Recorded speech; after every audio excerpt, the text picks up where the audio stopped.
আমি বিশ্বাস করি না। বিশ্বাস করেন বাপ্পা ভাই, এটা সত্যি। এই টিকটকার তার পেজ ফিরে পাওয়ার জন্য এমনভাবেই মানববন্ধন করে। আর যা বর্তমানে টিকটক, ফেসবুক সহ সব জায়গায় ব্যাপক ভাইরাল, অনেকেই আলোচনা সমালোচনা করে যাচ্ছে। আজকের ভিডিওতে আরো থাকবে টিকটকার খালেদা আক্তার মুন্নিকে আসলেই 20,000 টাকার জন্য সেখানে গিয়েছিল নাকি অন্য কারণ রয়েছে, আর মূল কারণ জানতে পারবেন ভিডিওতে।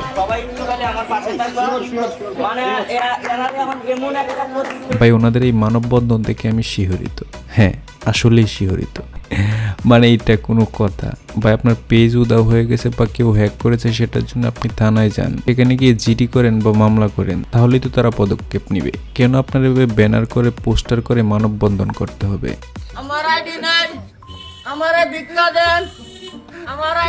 সেটা আসলে কোনো মানেই হয় না। আপনি আবারও প্রমাণ করে দিলেন টিকটকাররা আসলে কোন লেভেলের শখের পুরুষ, চিটিংবাজি হয়। এবার জানাবো চুয়াডাঙ্গার টিকটকার খালেদা আক্তার মুন্নি হত্যার প্রকৃত রহস্য। এই ঘটনার সাথে জড়িত দুজনকে ইতিমধ্যেই পুলিশ গ্রেফতার করেছে। মূলত প্রতিশোধ নিতেই মুন্নিকে হত্যা করা হয়েছিল, আর তারা পুলিশের কাছে যে বর্ণনা দেয় তা আসলেই লোমহর্ষক। গ্রেফতারকৃতদের একজনের নাম মানিক মুন্সি আর একজনের নাম স্বপন। পুলিশের জিজ্ঞাসাবাদে তারা যা জানায় তা আসলেই অবাক করার মতো। মুন্নি নাকি টাকার বিনিময়ে শারীরিক সম্পর্ক করত। একসময় মুন্নি স্থানীয়দের সহযোগিতায় তাদের কাছ থেকে ব্ল্যাকমেইল করে 20,000 টাকা আদায় করে, যে কারণে মুন্নির উপর রাগ এবং প্রতিশোধ নেওয়ার জন্যই পরিকল্পনা করেন তারা।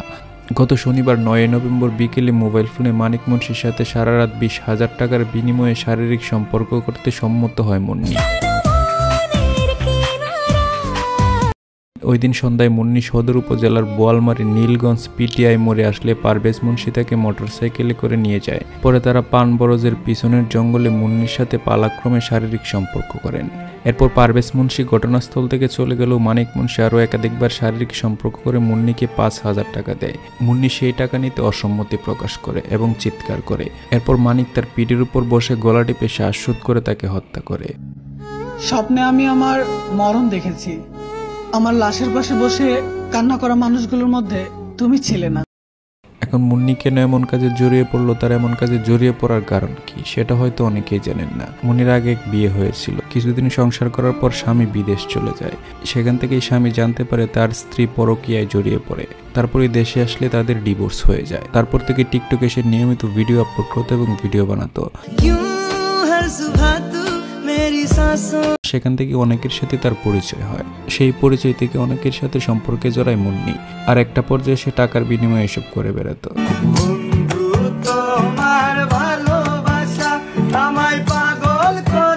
মুন্নির শপিং ব্যাগ এবং জুতা নদীতে ফেলে দিয়ে চলে যায় তারা। পরবর্তীতে 24 নভেম্বর তার লাশ খুঁজে পায় পুলিশ। তার হাতের ট্যাটু থেকেই তাকে শনাক্ত করা হয়। মুন্নির মা বাদী হয়ে চুয়াডাঙ্গা সদর থানায় বৃহস্পতিবার 24 নভেম্বর মামলা দায়ের করে। মুন্নির এই হত্যাকাণ্ড থেকে অনেকের শিক্ষা নেওয়ার আছে বলে আমি মনে করি।